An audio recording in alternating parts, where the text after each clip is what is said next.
शुरू है। हेलो दोस्तों, नमस्कार। कैसे हो आप? उम्मीद है अच्छे होंगे, शानदार होंगे, जानदार होंगे और अपना काम कर रहे होंगे दोस्त। ठीक है।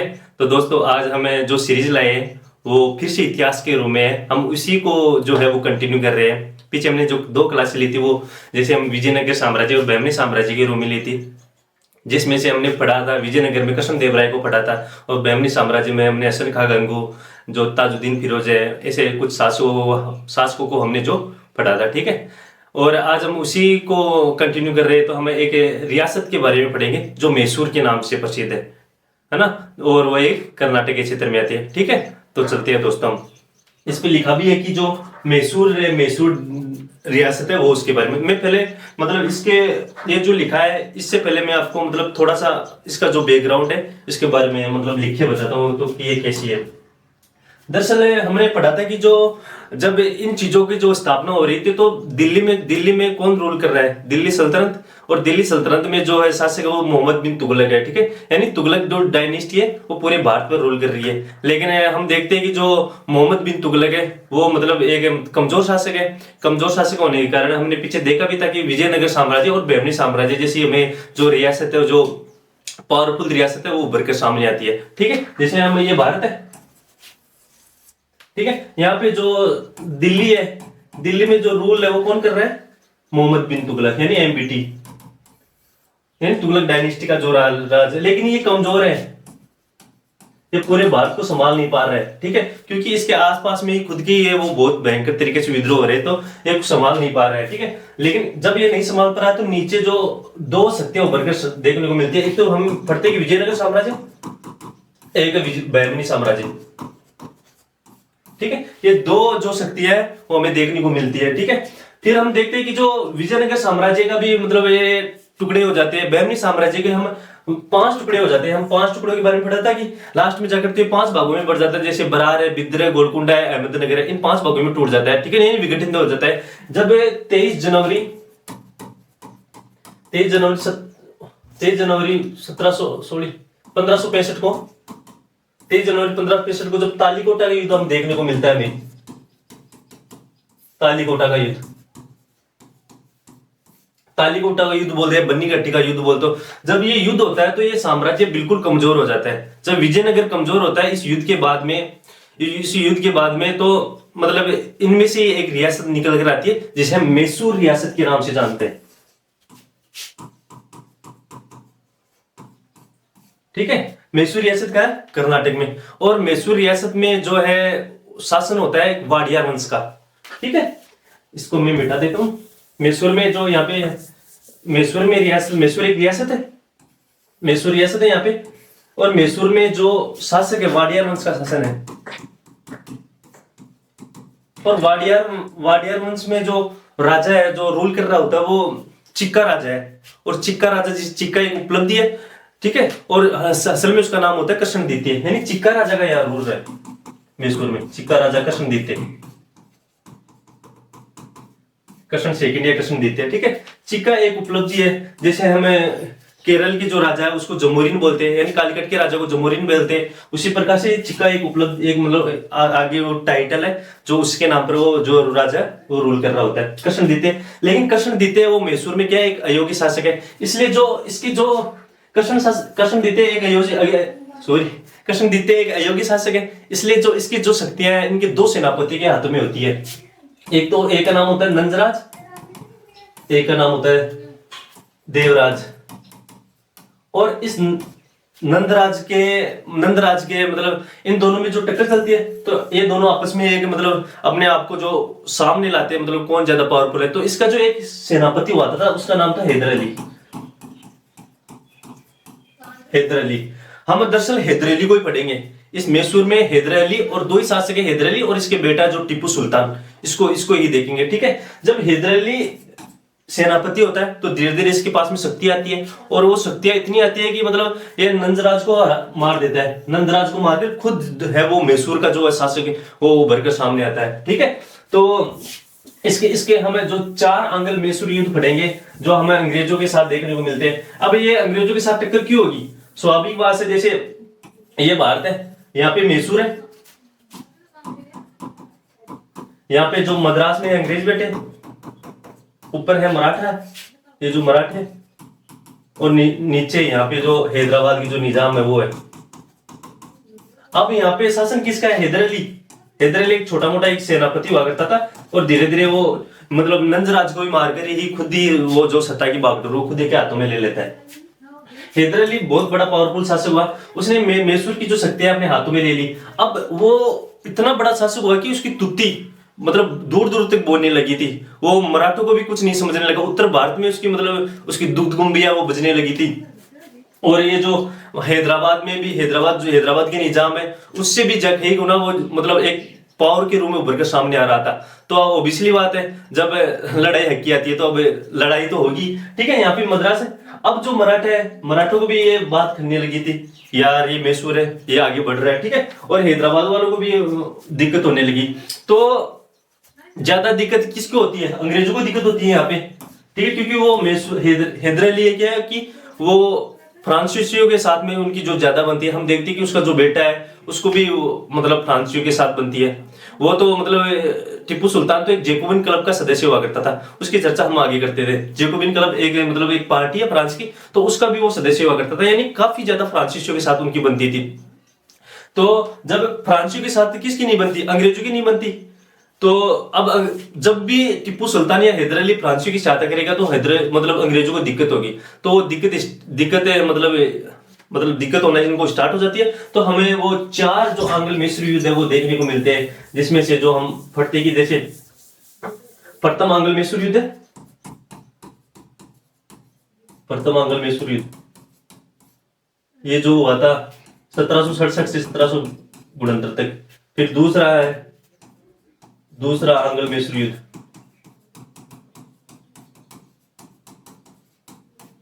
ये जो हुआ था 1780 से 1784 में। ठीक है, और तृतीय आंग्ल मैसूर युद्ध, तृतीय आंग्ल मैसूर युद्ध ये होता है 1790 से 1792 में। फिर ये चौथा आंग्ल मैसूर युद्ध होता है। चौथे में तो टीपू सुल्तान को मार ही दिया जाता है। चतुर्थ आंग्ल मैसूर युद्ध, चतुर्थ आंग्ल मैसूर युद्ध 1799 में। हम देखते हैं कि जैसे उन्होंने मतलब अंग्रेजों ने क्या किया, जैसे उन्होंने मराठों के साथ कैसे संबंध स्थापित किए।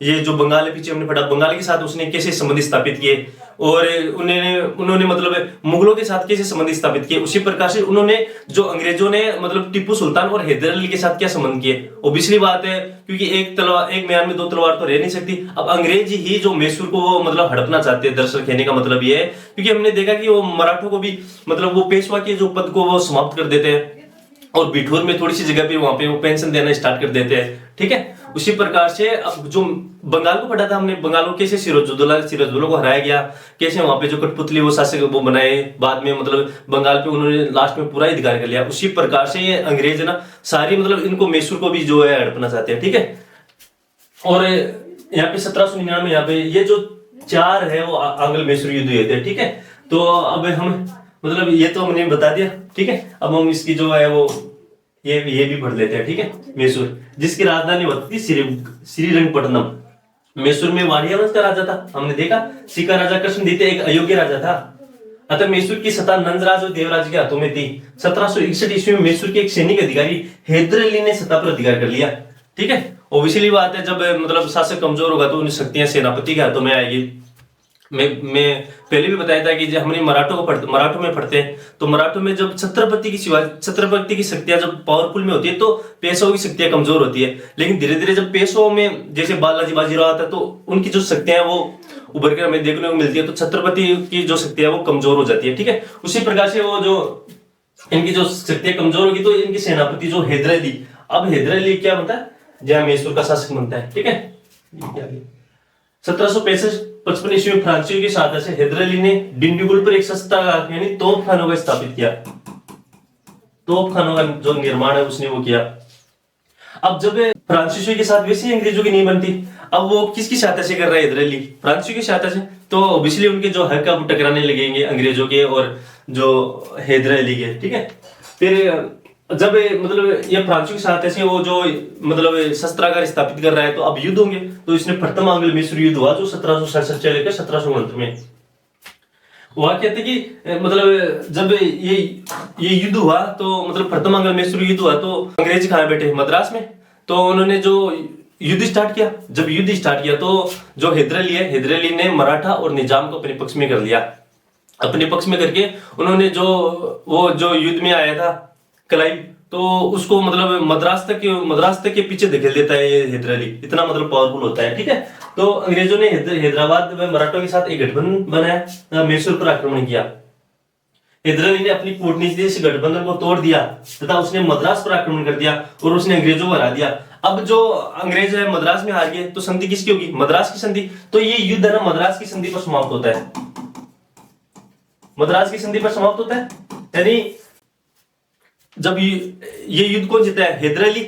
जैसे मैं बताऊं 4 आंग्ल मैसूर युद्ध है, जिसमें से पहले जीता है हैदर अली, पहले अंग्रेजों को हरा देता है और अंग्रेजों को हराकर उसने संधि करता है मद्रास की संधि। दूसरा आंग्ल मैसूर युद्ध होता है 1780 से लेकर 1784, जिसमें 1782 में हैदर अली की मृत्यु हो जाती है। और जो संधि करते हैं वो मंगलोर की संधि करते हैं। ठीक है, और तीसरी संधि करते हैं वो श्रीरंगपट्टनम की। ठीक है, ये 3 ही संधि हुआ करती थी। ठीक है, तो ये जब हैदर अली जीता अंग्रेजों से, तो वो संधि करता है मद्रास की संधि। मद्रास की संधि में होता है कि जब युद्ध किसने किया, अंग्रेजों ने, तो जीता कौन, हैदर अली। जब हैदर अली जीता तो उनके घर में ही जाके मतलब संधि होगी। उनका घर कहाँ है, मद्रास में। मद्रास में जब संधि हुई तो उन्होंने ये किया कि जो भी जीते हुए क्षेत्र है वो सबको आपस में लौटा देंगे। यानी जैसे अंग्रेजों के हैदर अली ने कुछ क्षेत्र जीत लिए तो हैदर अली ने उनको लौटा दिए। और अंग्रेजों ने ये बोला था कि अंग्रेजों ने संधि में ये भी लिखा था कि अब जो भी लड़ाइयां होगी मैं हैदर अली का साथ दूंगा। यानी अंग्रेज है जो हैदर अली का वो साथ देंगे, ये संधि में लिखी था। लेकिन हैदर अली लीड लिया था, तो हैदर अली ने जो एक रियासत है कुरनूल उसको भी जीत लिया था, हैदर अली ने दिया ही नहीं था उसको। तथा अंग्रेजों को मद्रास की संधि करनी पड़ी, दोनों एक दूसरे के जीते हुए क्षेत्र को लौटा दिए। हम पढ़ेंगे दोस्तों दूसरा आंग्ल मैसूर युद्ध। ठीक है, जो 1780 से लेकर 1784 में हुआ था। तो इस युद्ध का क्या कारण था, इस युद्ध का कारण था कि जब अमेरिका का स्वतंत्रता संग्राम चल रहा था और अमेरिका का साथ दे रहा था फ्रांस।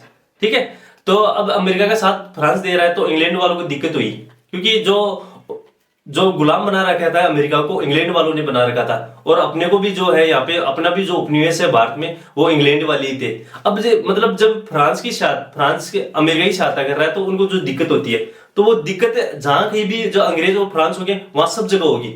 ठीक है, अब भारत में है, भारत में कौन है, मतलब थोड़ी बहुत फ्रांसीसी है और थोड़ी बहुत फ्रांसीसी और बहुत सारे अंग्रेज है, तो उनको भी यहाँ लड़ाई होगी। थोड़े बहुत क्यों है, क्योंकि हमने देखा था कि वांडीवास के युद्ध में जब आइरकुट के नेतृत्व में लुली और बुस्सी मतलब जो फ्रांसीसी को लाली और बुस्सी को हरा दिया जाता है, तब ऐसे फ्रांसीसी मतलब चले जाते हैं लगभग। लेकिन फिर भी थोड़े बहुत फ्रांसीसी होते हैं, तो वो क्या कि मतलब साथ दे रहे होते हैं। और साथ इसलिए दे रहे होते कि अब यहाँ पे क्या है कि जो फ्रांसीसी है वो हैदर अली के दोस्त है। ठीक है, अब वो हैदर अली के दोस्त है, तो यहाँ पे क्या होगी, लड़ाई होगी। अंग्रेजों ने भारत में माहे नामक फ्रांसीसी बस्ती पर अधिकार कर लिया। ये जो माहे मतलब फ्रांसी नामक बस्ती पर अधिकार कर लिया, तो अब ये युद्ध हमें जो है देखने को मिलेगा। लेकिन हैदर अली इस बस्ती पर अपना अधिकार समझता था, अतः दूसरा आंग्ल मैसूर युद्ध प्रारंभ हो जाता है। युद्ध से पहले हैदर अली ने मराठा तथा निजाम को अपने पक्ष में किया। ठीक है, पहले वाले में भी वो थे अंग्रेजों के पक्ष में थे, लेकिन वो जो है हैदर अली अपनी कूटनीति से वो अपने पक्ष में कर लेता, किसको, मराठा और निजाम को। इस बार भी वो मतलब द्वितीय आंग्ल मैसूर युद्ध में भी इसको जो है न्यूट्रल रखने का जो प्रयास करते हैं। हैदर अली अंग्रेज सेनापति बेली को हरा देता है। ठीक है, वो यहाँ पे आता है और बेली को हरा देता है। जब बेली हार जाता है यहाँ पे, तब आयरकुट को पता चलता है, तो आयरकुट खुद आता है। तो यहाँ पे पोर्टनो एक जगह है, पोर्टनो का युद्ध होता है और 1781 में होता है, और आयरकुट और हैदर अली के बीच में, जहाँ पे क्या है कि यहाँ पे जो अंग्रेज है वो जीत जाते हैं और 1782 में जो हैदर अली की क्या मृत्यु हो जाती है। ठीक है, आगे लिखा है, इस युद्ध में अंग्रेज जीत गए। थोड़े दिनों बाद आयरकुट की मृत्यु होगी। हैदर अली ने अंग्रेज सेनापति, जब आयरकुट की मृत्यु होगी तो अब नए सेनापति को भेजेंगे, वो नए सेनापति को ना ब्रेथवेट। जब ब्रेथवेट आया तो ब्रेथवेट को हैदर अली हरा देता है। थोड़े दिनों बाद अब हैदर अली की मृत्यु हो जाती है। हैदर अली की मृत्यु हुई थी 1782 में। अब हैदर अली के पुत्र टीपू सुल्तान ने मोर्चा संभाला। टीपू सुल्तान ने मद्रास के गवर्नर मेकाठन के साथ मंगलोर की संधि कर ली। ठीक है। तो दूसरा जो आंग्ल मैसूर युद्ध है वो मंगलोर की संधि के साथ समाप्त होता है। ठीक है, अब हम टीपू सुल्तान के बारे में पढ़ेंगे। टीपू सुल्तान है जिसके बारे में मैं दो चार बताऊं तो मतलब वो एक जैकोबिन क्लब का सदस्य हुआ करता था। ठीक है, उसने जो श्रीरंगपट्टनम में वहां पे अपना जो स्वतंत्रता का वृक्ष लगाया था, उसने जो है नई नापतोल व्यवस्था, जैसे कैलेंडर, नया कैलेंडर बनाया था, नापतोल की व्यवस्था उसने जो है सही की थी। ठीक है, और वो मतलब उसने जो एक पुजारी को है शारदा की श्रृंगेरी मिंद्र के लिए, वो जो मिंद्र निर्माण के लिए वो उसने जो है दान वो किया था। ठीक है, तो अब हम तीसरा अगर मैसूर युद्ध पढ़ेंगे 1790 से लेकर 1792 में। ये युद्ध का कारण क्या है? त्रावणकोर का राजा जयकोटे था क्रेगानोर नामक डच बस्तियां खरीदना चाहता था। ठीक है, और अब ये जो डच बस्तियां है, ये मतलब डच डच तो वो चले गए थे 1759 के जो वेदराग युद्ध में, ये वेदराग युद्ध में वो हार जाते तो वो इंडोनेशिया चले जाते।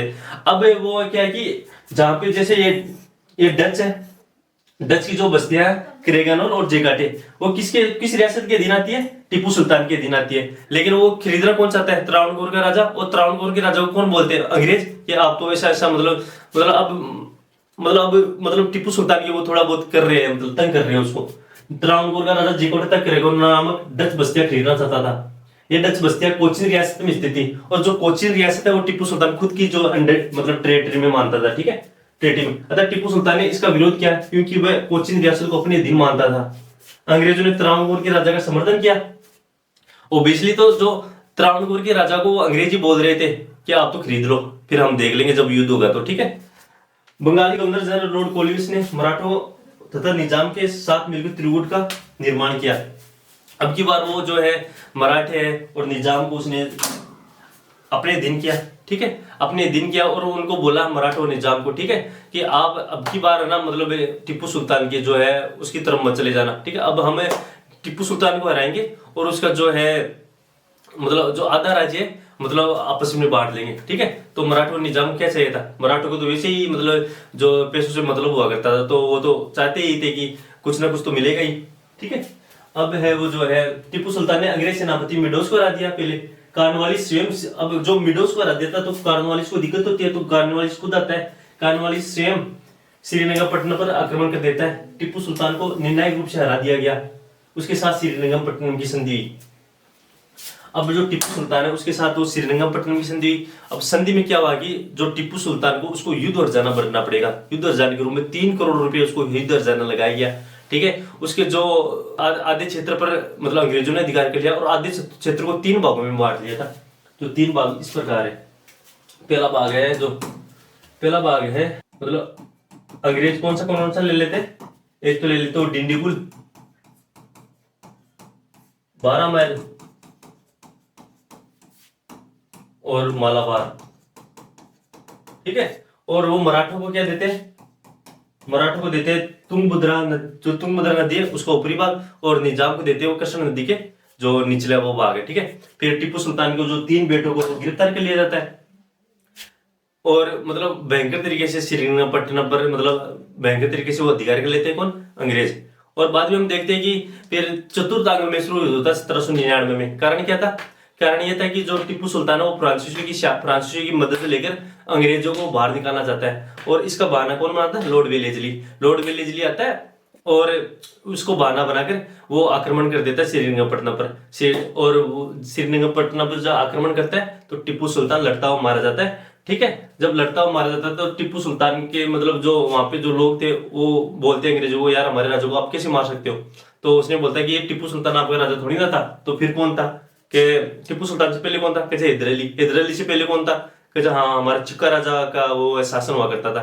ठीक है, तो वहां पे अंग्रेज बोलते कि अब चिक्का राजा के जो वंशज है उसको है वो गद्दी पर बिठाते हैं। ठीक है, और उसके साथ वो अंग्रेजों को सहायक संधि कर लेते हैं। तो इस प्रकार हमें जो चतुर्थ 4 जो आंग्ल मैसूर युद्ध है वो जो हमें देखने को मिलते हैं। ठीक है, तो दोस्तों मैं उम्मीद करता हूँ ये चीजें आपको जो है समझ में आएगी। ठीक है, जो इस पे लिखा है कि चतुर्थ आंग्ल मैसूर, गवर्नर जनरल वेलेस्ली ने आरोप लगाया टीपू सुल्तान फ्रांसीसियों के साथ मिलकर अंग्रेजों के साथ षड्यंत्र कर रहा है। इस युद्ध में टीपू सुल्तान लड़ता हुआ मारा गया तथा अंग्रेजों ने मैसूर पर अधिकार कर लिया। अब अंग्रेज जब मैसूर पर अधिकार कर लेते हैं और अब जो छोटे से जो बच्चा है उसको गद्दी पर बिठा देते हैं और उसके साथ सहायक संधि करके वो पूरा मैसूर को हड़प लेते हैं। फिर हम पढ़ते हैं कि टीपू सुल्तान ने वो जो क्या कार्य किया था, मैंने पीछे बताया कि उसने कैलेंडर तथा नई नापतोल प्रणाली लागू की थी। टीपू सुल्तान ने सक्रिय विदेश नीति का जो पालन किया था, तुर्की, मिस्र और फ्रांस में अपने दूत भेजे थे उसने। फ्रांस के साथ उसकी बनती थी। वो फ्रांस के जैकोबिन क्लब का सदस्य हुआ करता था। उसने श्रीरंगपट्टनम में स्वतंत्रता का वर्ष लगाया था। उसने श्रृंगेरी में शारदा मंदिर का निर्माण करवाया था। इस प्रकार मैसूर पर वो जो अंग्रेज है वो अधिकार कर लेते दोस्तों। तो आज इतने, बहुत बहुत धन्यवाद। जय हिंद, नमस्कार।